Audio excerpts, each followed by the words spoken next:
All right, guys. Good morning. So, I'm going to let you guys know ahead of time. I found out Thursday that Wayne was sick. So, he called me at 4 o'clock Thursday afternoon and said, "Hey, I'm sick. You're up." So, luckily, I had one in my back pocket, but it's not as polished as I would normally like it to be. So, we're shooting from the hip this morning, and we'll see how it goes.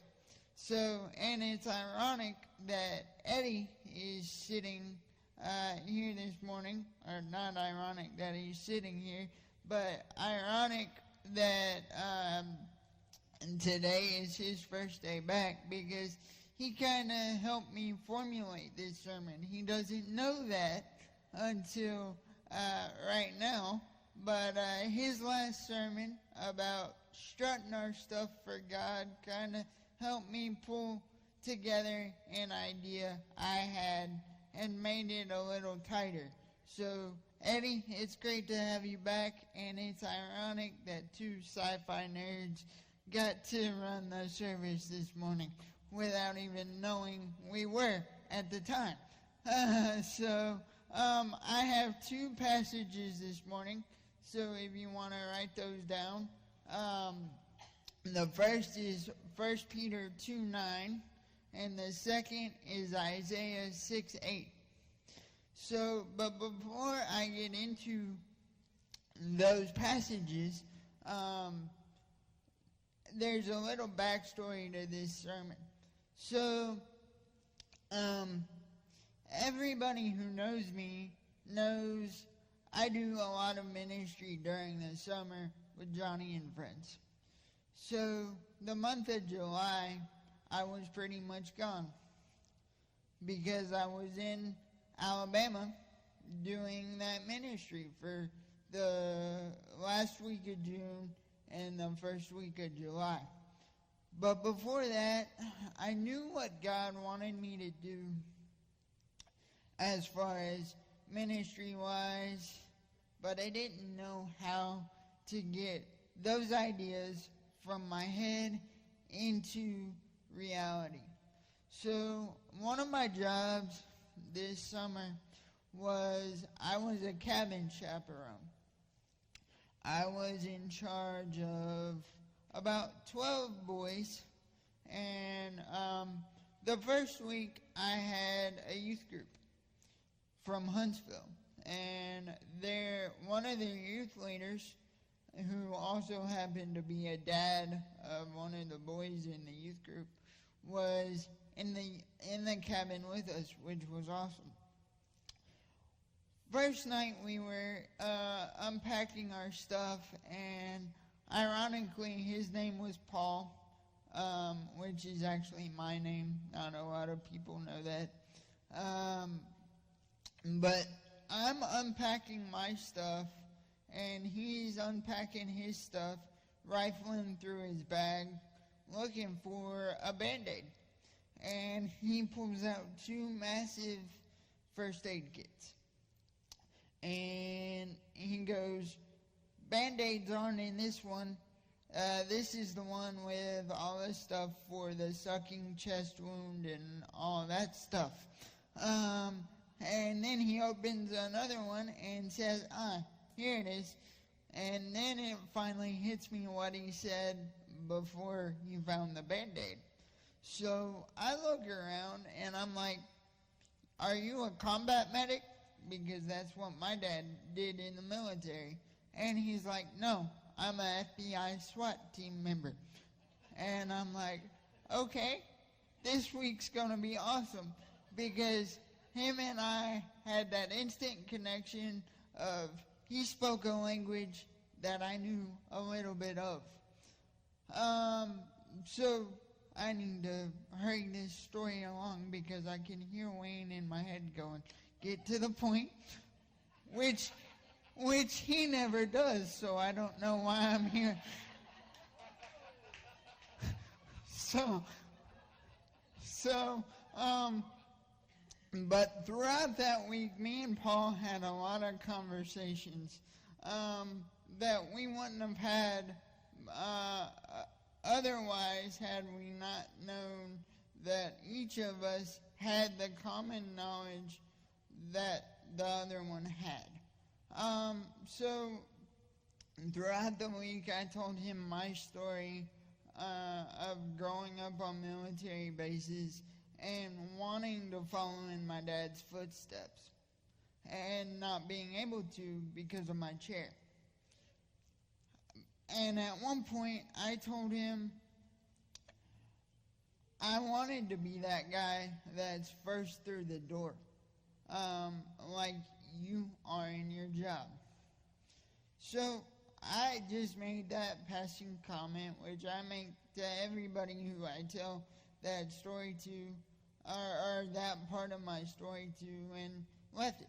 Well, end of the week, they're packing up. I'm not, because I'm staying an extra week for the next week at camp. And he walks up to me and goes, something you said stuck with me. And that was the fact that you wanted to be first through the door. Well, you may not have been able to be first through the door like me, but you were first through the door for the guys in this cabin this week, because a bunch of us were brand new. We had no idea what we were doing, but God knew we'd need somebody who did, and you were that person for us. You did anything anybody asked you to do without question.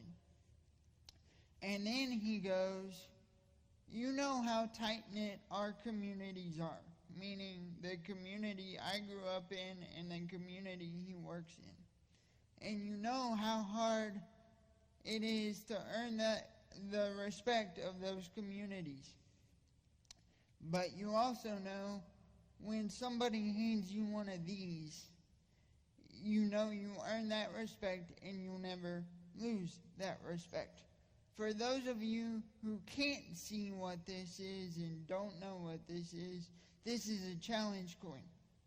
Every military unit or law enforcement agency in the world has one.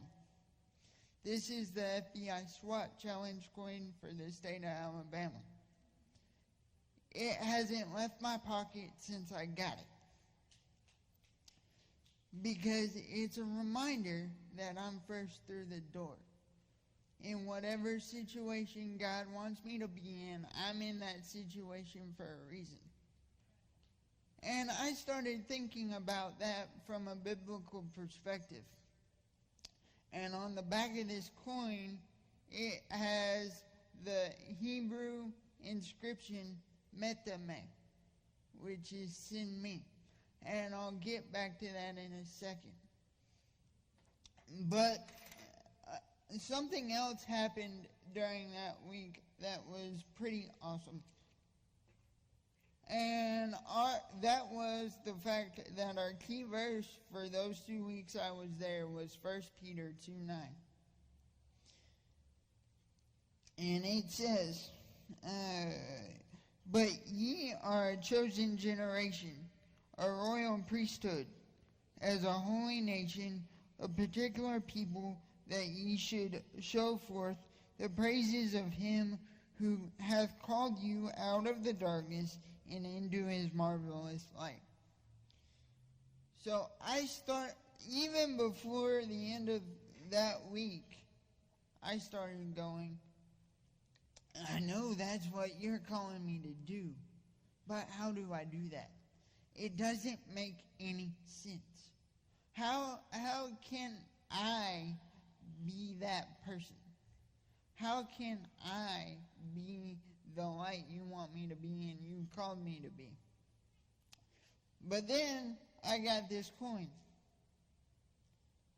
and looked at the Hebrew inscription that said Metame.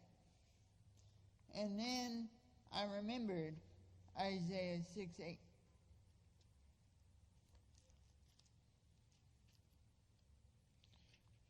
my page got turned. There we go. Then I heard the voice of the Lord saying, "Whom shall I send, and who will go for us?" Then I said, "Here am I, send me." He said, "Go and tell the people." So you may be wondering why I picked those two verses. So I know I don't have a sermon title up there this morning because I really didn't have time to turn one around and get it to where they could put it up on PowerPoint. But those two verses and that coin kind of snapped something in my head this summer. And it was the phrase, "first through the door." So, if this sermon had a title up on screen, it would be, "How can I be first through the door?" And that's an introspective question I want you guys to ask yourself. How can we, as God's chosen people, His royal priesthood, how can we be first through the door? And that could look different for all of us. I just started a new job in the fitness industry. So I am in the gym working at least 3 days a week. And when I'm not working, I'm usually working out. But the fitness industry is a dark, dark place. Half the church goes to the gym I work at. They know that. But now I'm first through the door in the fitness industry because I talk about my faith all the time. People ask me when I was at work yesterday, what I was doing today, and I said, I have to preach, which then made them question, what church do you go to? So I was able to be that light. Eddie's had a rough couple weeks, but he's gotten to go into a place, even though I know he wouldn't have chosen to go to that place, and be that dark, or that light in the dark. Because right now, the medical profession is a dark place just because of everything that's going on. Not because it's a dark place, but just because everybody's mood is different. Everybody's seeing death and destruction all the time. And his wife is getting to be that same light for a different group of people in the same place. I'm looking at a couple of people like Jim Harrell. He's a truck driver, which historically is not a place or a profession where people talk about God a lot, because they're on the road all the time, away from family or away from friends, and don't have the opportunity to go to church all the time. But I know his testimony. I know his life story, or at least part of it. So I know he's being the light in the dark place. And some of you may be going, well, I don't have the opportunity to go into hospitals or go into the fitness industry or be a truck driver. That doesn't matter. Because this whole entire world is a dark place because of sin. We talked about it with our Awana kids Wednesday night. Because of Adam and Eve's choices, the world instantly became a dark place. Even though the sun's out, even though the moon's out, even though the stars shine through almost every night, the world is still a dark place, spiritually. And I'm going to be honest, even before I found out this week, or Thursday, that I was preaching, I was having a rough, emotional roller coaster of a week because I'm learning a new job. I had a friend in the hospital, and later in the week, I found out a mentor, a father figure, who without, I probably wouldn't be sitting here right now, was in the hospital as well because of complications from a motorcycle accident. And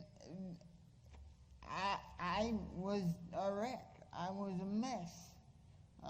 Because Wednesday night when I got home from work, I got a text from Mom going, they're going to have to probably amputate most of his toes and part of both feet because they aren't healing. This guy is one of the most active people I know. So the fact that he won't be able to be active to the extent he will want to be is going to be a real challenge for him. And I'm 3 states away. I want to be there to help, but I can't be. But that's okay, because he knows, just like he was there for me, only a phone call away, I'm only a phone call away for him. That's how I can be the light in the dark part of his life right now.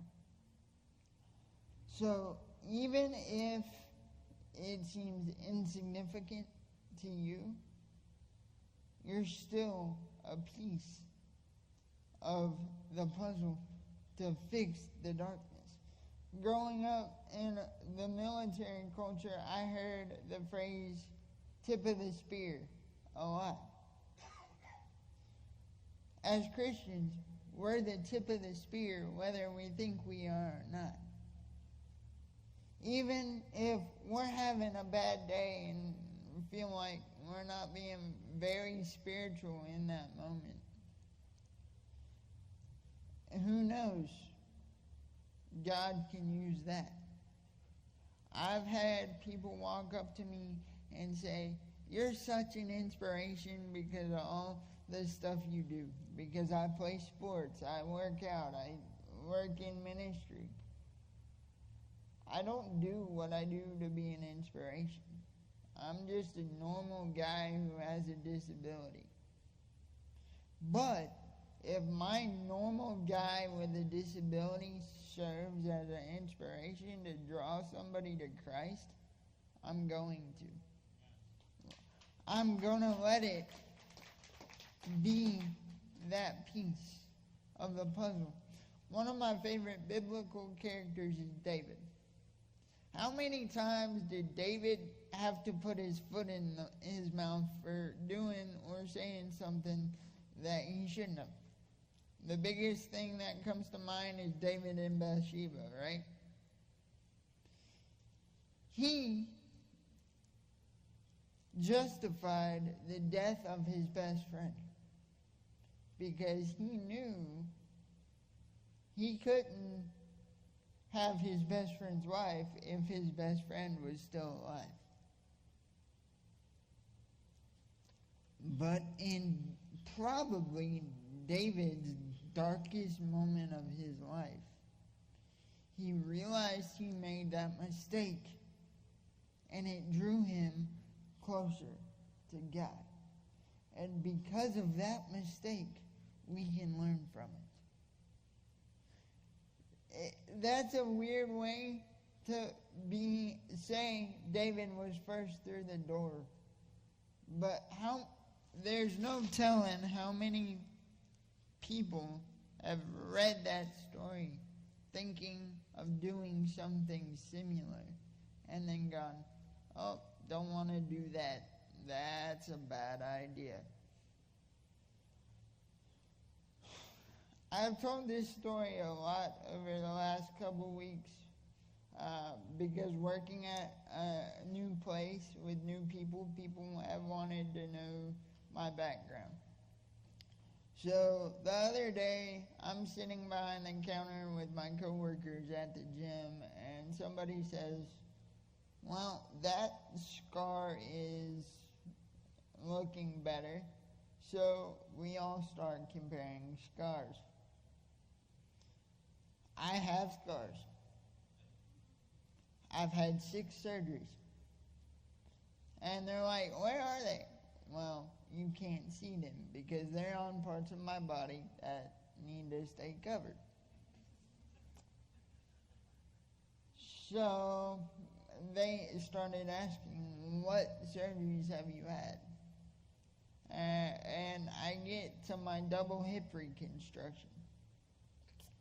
And they go, ouch, that must have hurt.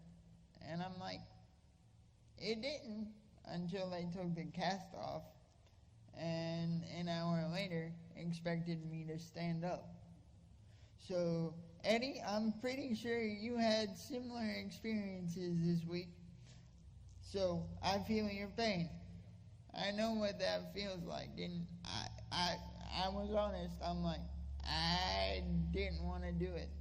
They physically had to drag me out of bed and get me to do it. But looking back at it, I'm like, I know why they did that. They wanted to show me that I still could, because I'd been flat on my back for 12 weeks in a body cast from my sternum all the way down to my toes, with a bar in the middle. I couldn't even move my legs. So sometimes the stuff we don't want to do is what God wants us to do. And sometimes that has an effect on people. That can pull somebody out of their shell. That can pull somebody back from the edge. That can be the thing that leads somebody to Christ. And if you pay attention to 1 Peter 2:9, it says we're a royal priesthood. We're supposed to be the ones who lead people to Christ. I know in a couple weeks, Eddie's gonna start a class and teach people who haven't had the opportunity to share their testimony how to share their testimony. I went through that class the first year I was on staff, and I shared my testimony before. I knew how, but he brought me to that place, and God was like, you need to know how to make this better, how to better articulate what you say, because words are a powerful thing. Words can either distract or attract. Words and actions can show and lead people to Christ. Like, I'm not perfect, none of us are. Sometimes when I'm in the gym and I hit my elbow, words that aren't supposed to fly out of my mouth fly out of my mouth. That's just how it is.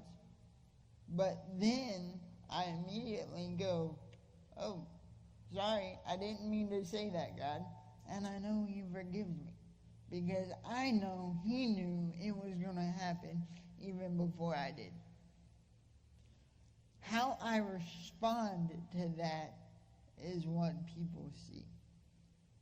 Do I beat myself up about it? Do I keep doing it just because I can? Or do I go, okay, God, how can I make this better so it doesn't happen again?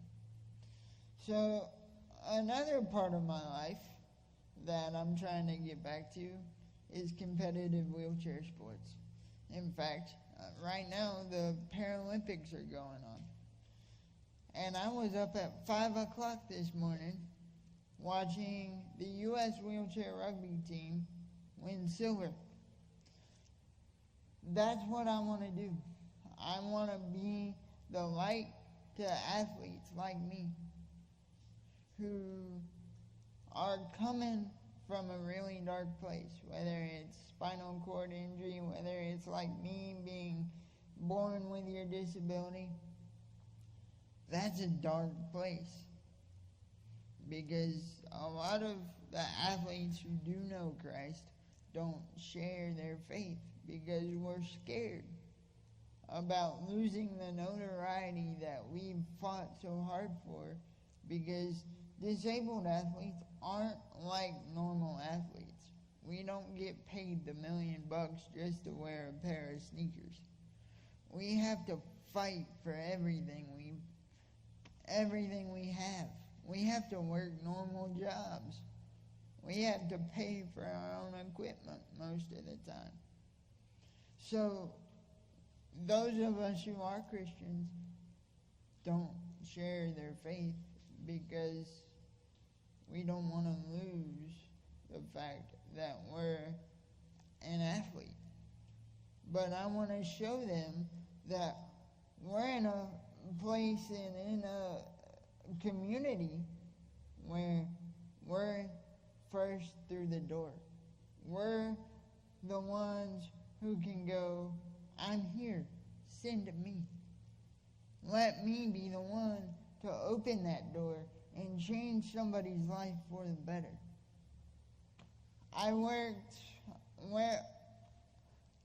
The ministry I work for during the summer gives me the opportunity to work with Wounded Warriors, which is already a special group of people in my life just because those are the guys I grew up around. A lot of them are going, God, I thought I had my purpose. I thought I was supposed to protect my country for the rest of my life. But I got hurt. Now what do? I can show them that just because you're in a chair doesn't mean you stop serving. Just because you're in a chair doesn't mean that purpose is gone. Like, I had that same question. I'm like, I want to serve. How do I do that? It's my job to make sure the legacy of those guys who are downrange never goes away. It's my job to be there when they get back and go, you're hurt, yeah. But everything happens for a reason. We may not understand it, but it does. I don't understand why I was born in a chair. I don't understand why I can't drive, I can't do this or that. But that's not my job to question. It's just my job to say, okay, God, what do I need to do? How can you send me? So the question I have for you guys is, have you been wrestling with that question? Have you been wrestling with the question of, I know what I need to do, but I don't know how? Or even a bigger question, have you been wrestling with the fact of, I know there's something bigger, but I don't know what it is. And I have nowhere to turn. I don't know where to turn. Well, just look up. Because God is that place to turn. And then the question changes from, where do I go? To, okay, God, how do you send me? How can I be first through the door? How can I push down the barrier that only I can push down?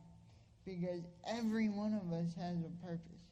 It may take us a while to figure out what that purpose is, but each one of us has a purpose because God doesn't put anyone or anything on this planet without first giving it a purpose, without first giving it a calling and going, okay, I'm just going to keep knocking or keep calling until they answer the door or the phone or whatever he uses in your life.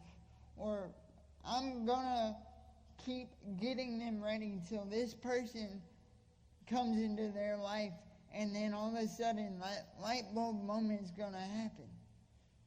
But it's our job to sit there and listen and watch and learn to wait for that light bulb, to wait for that opportunity, as Eddie said about a month ago, to strut our stuff. And once we figure out how to strut our stuff, it's our job never to stop until we are in God's presence, until he says, good job, you did what you were supposed to do.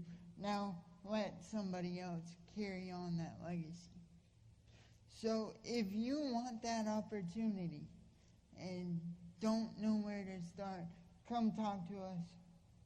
If you need to sing, God, I'm ready, you're knocking on the door of my heart, it's time to let you in. Mary, why don't you come up, and I'll sit up here, and Eddie will be up here. And if you want to come down here and pray, or pray in your seat, go ahead. And if you need somebody to pray with, I'll come pray with you. Eddie will come pray with you. All you got to do is just let us know.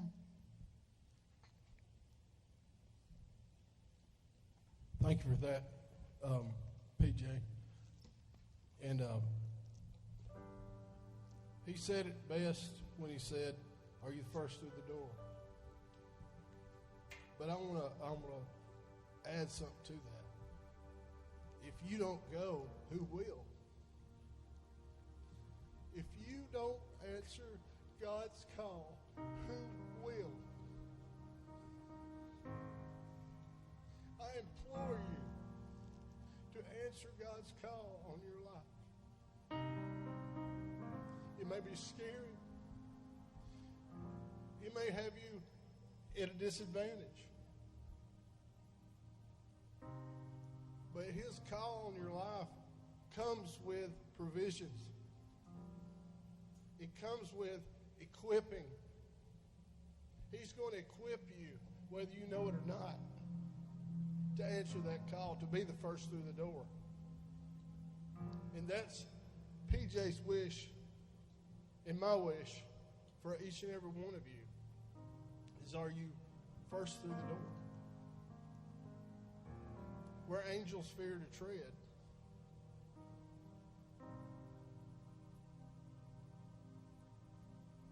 So let's stand. Thank you for that, PJ. If you're here this morning, there's a reason. If you're watching, there's a reason.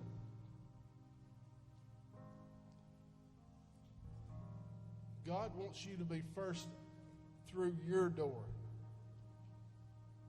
He wants you to be first in obeying him. It might seem scary. One of the things he talked about was differentiating the bad from the good sent through the door. It may be something you're gifted with to go through the door first. It may be something that you don't feel you're prepared for. It don't matter, because he's got it. All we have to do is be obedient. Would you be obedient this morning? Let's do business with God as Mary sings. Narrow as the road may seem, I'll follow where your spirit leads. Broken as my life may be, I will give you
teach me how you want to guide. Have your throne within my heart. I hear you call. I am available. I'll say yes, Lord.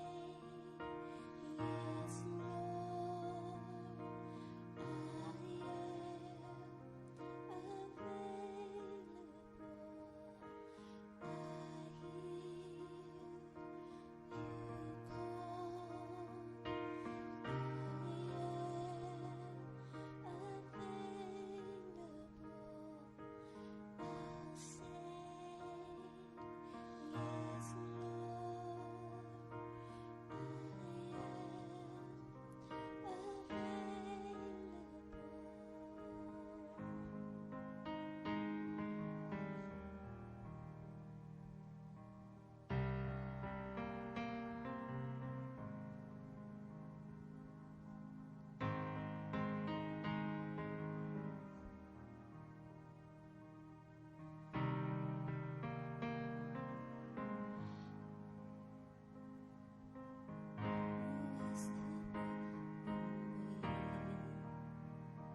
Wow, it's been amazing to see God work this morning. There's still people down here at the altar working with God and working on their life. And one thing I want to say is anybody watching on the live stream, if you've had one of those moments in the last few minutes, leave it in the comment section of the live stream, whatever it is, so we can pray with you. I know Wayne is watching the live stream this morning, so hopefully he's watching the comments as well. And I know he loves praying for you guys who watch the live stream. If you've accepted Christ and you're watching on the live stream, let us know, and we will try to send you a Bible. If you don't have one, we'll send you resources to help with that journey this morning. And so, yeah, God is working, and it is amazing to see His power work and grow this church as we continue to work on His call for us as a church and us as individuals, so we can be the first through the door for this community in Northwest Georgia. So God, I just want to thank you for this morning. This morning has been crazy and chaotic for us as a church. We've had to do things on the fly, but you have worked. You have worked through me, through my crazy, chaotic, unpreparedness. It wasn't me, and I know that. I was just your mouthpiece, and that's what I've been praying all week. I've been praying, Lord, I know I'm not 100% ready, I know I'm not 100% where you want this sermon to be, but it's obviously good enough, or you wouldn't have opened the door for me to preach it this week. So, Lord, I just want to thank you. You've given me a crazy, chaotic week on a personal level that's drawn me closer to you, which ultimately I believe drew me closer to where you wanted this sermon to be. So, Lord, I just pray for everybody who's still down here at the altar. I pray that you work in their life and help them with whatever burden they have this morning, whatever challenges they're worried about facing. Lord, just remind them that you've got it no matter what it is. You knew it was going to happen. So, Lord, I just pray and thank you and praise your name that you've given us the opportunity to come before you, knowing how dirty and how dark our lives and our worlds are, that you have set this time and this place aside for us to lay those dark burdens down at your feet. And it's in your name I pray. Amen.